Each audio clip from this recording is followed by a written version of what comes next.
Assalamualaikum warahmatullahi wabarakatuh.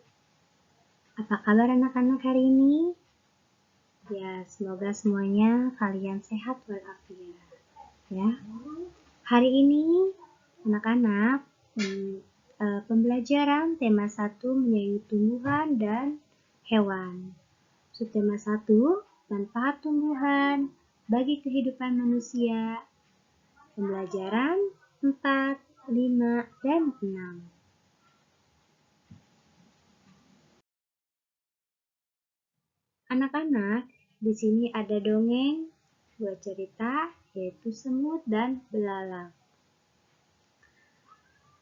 Miss baca, kamu ikutin anak-anaknya di dalam hati. Ya, kita mulai. Sudah siap belum? Ya, kita mulai ya, Nak. Semut dan belalang.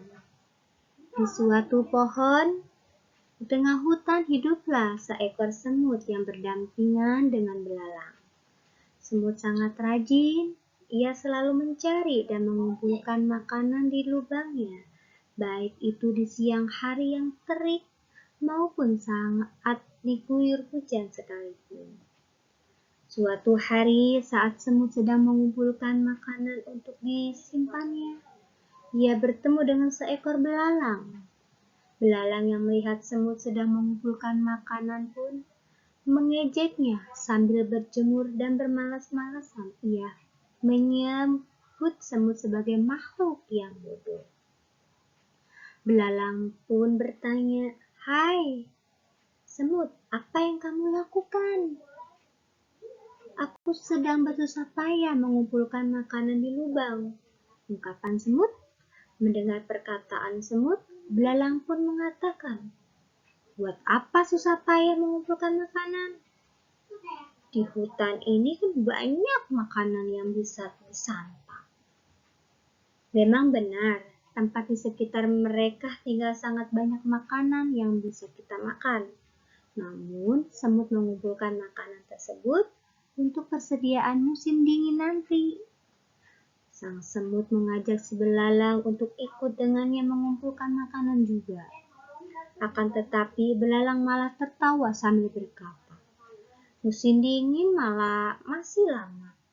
Untuk apa susah payah sekarang? Lebih baik senang-senang dulu."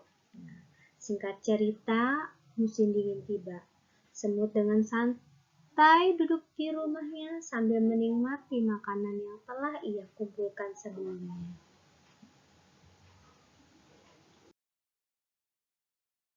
Tetapi belalang malah tertawa sambil berkata, "Musim dingin masih lama. Untuk apa susah payah sekarang? Lebih baik senang-senang dulu." Singkat cerita, ketika musim dingin tiba, semut dengan duduk santai di rumahnya sambil menikmati makanan yang telah ia kumpulkan sebelumnya. Berbeda dengan si belalang yang kelaparan, lalu ia mendatangi rumah semut untuk meminta makanan. Semut pun mengejeknya dan berkata, "Apakah kamu gak malu datang kepadaku yang sebelumnya kamu mengejekku, sekarang meminta maaf padaku?" Mendengar perkataan semut, belalang pun malu dan pulang dengan tangan hampa. Berjalannya waktu, sang semut pun khawatir akan keadaan belalang. Lalu ia pergi ke rumah belalang untuk membawa makanan. Sesampai di rumah belalang, ia melihat bahwa belalang jatuh pingsan karena kelaparan. Akhirnya sang semut memberikan makanan karena gak tega dengan belalang. Belalang pun meminta maaf pada semut yang sudah mengejeknya. "Semut, memaafkan aku, selama ini aku telah mengejeknya." Ia mengakui bahwa semut adalah hewan yang pintar, bukan bodoh. Dan yang bodoh adalah dirinya karena gak memikirkan hal tersebut seperti sang semut. Ya,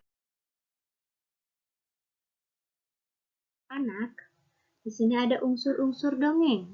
1, ada tokoh, ya. Di tokoh itu ada yang namanya tokoh utama, pembantu, dan figuran. tokoh utama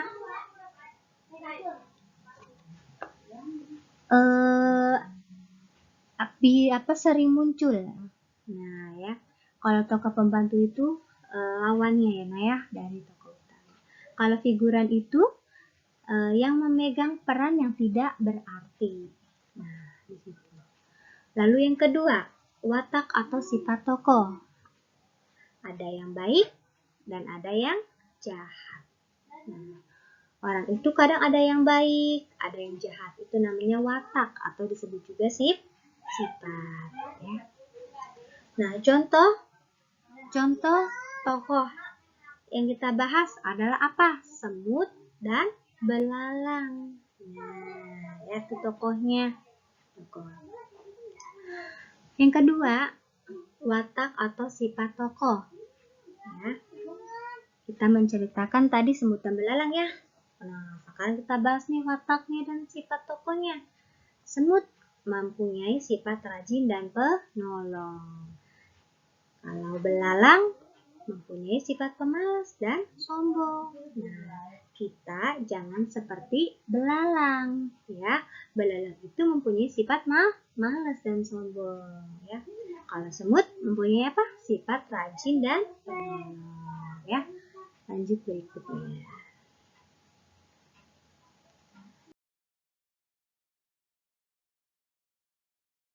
Kalimat permintaan maaf. Kita sebagai makhluk hidup pasti memerlukan bantuan dari makhluk hidup lainnya dan tidak bisa hidup sendiri. Dalam kehidupan sehari-hari, kita tak luput dari kesalahan. Untuk itu, kita harus meminta maaf. Walaupun perbuatan itu tidak disengaja, tetapi orang lain mungkin merasa kerugian. Oleh sebab itu, meminta maaf perlu dilakukan. Mengucapkan maaf memerlukan dua. Apa saja? Satu, keberanian. Yang kedua adalah kebesaran hati. Nah, misalkan kamu melakukan kesalahan, harus mempunyai keberanian. Keberanian apa? Meminta maaf. Ya, seperti itu. Contohnya, seperti tadi ya, semut memaafkan aku selama ini aku telah mengejekmu. Nah, seperti itu ya. Lanjut berikutnya. Ya, anak-anak, kita lihat di layar monitor. Kalian di situ ada gambar yang berseri, yang belum berurutan. Miss akan menceritakan sesuai dengan urutan gambar cerita ini. Diawali dari gambar E. Ya. Benny dan Ino sedang bermain basket. Yang gambar F, Benny terjatuh. Ino menolongnya dan membawa pulang ke rumah. Yang gambar B, siang hari Benny dan ayahnya pergi ke toko tanaman dan membeli pohon mangga. Ya. Yang gambar ke C, mereka membawa pohon mangga tersebut ke belakang rumah untuk ditanam. Ya. Yang gambar D, setiap hari Benny menyiram pohon tersebut supaya pohon tersebut menjadi subur.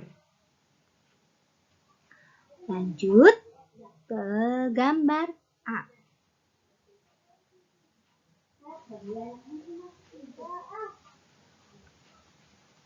Beberapa hari kemudian, Ino berkunjung ke rumah Benny.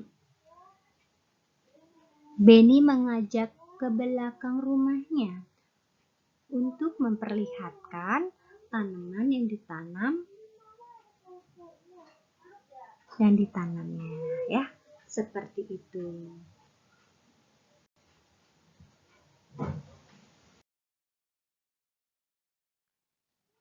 Kesimpulannya, pelajaran hari ini adalah anak-anak mengucapkan maaf memerlukan dua.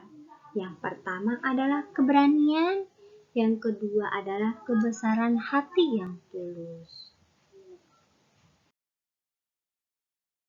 Anak-anak, cukup sekian pembelajaran hari ini. Mudah-mudahan anak-anak semuanya diberikan kepahaman, diberikan kemudahan, mendapatkan ilmu yang bermanfaat yang barokah. Terima kasih. Wassalamualaikum warahmatullahi wabarakatuh.